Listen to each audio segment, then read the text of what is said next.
Lebanon County, southern Greene County, until 3:30 p.m. At 2:54 p.m., a severe thunderstorm was located over Lebanon, moving northeast at 55 miles an hour. The National Weather Service in Wilmington has issued a severe quarter-size hail. Source, radar indicated. Impact, minor hail damage to vehicles is possible. Expect wind damage to trees and power lines. Locations impacted include Mason, Xenia, Lebanon, Wilmington, Monroe, Waynesville, Jamestown, Morrow, Hunter, South Lebanon, New Jasper, Mainville, Clarksville, Harveysburg, Spring Valley, Corwin, Bowersville, Fort William, Paintersville, and State Route 63 and State Route 741.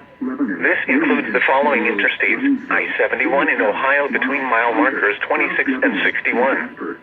I-75 in Ohio between mile markers 30 and 31. Bowersville, Fort William, Paintersville, and State Route 63 at State Route 741. The severe thunderstorm The following interstates: I-71 in Ohio between mile markers 26 and 61.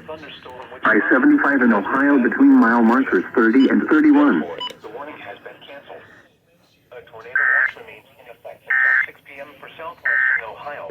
The National Weather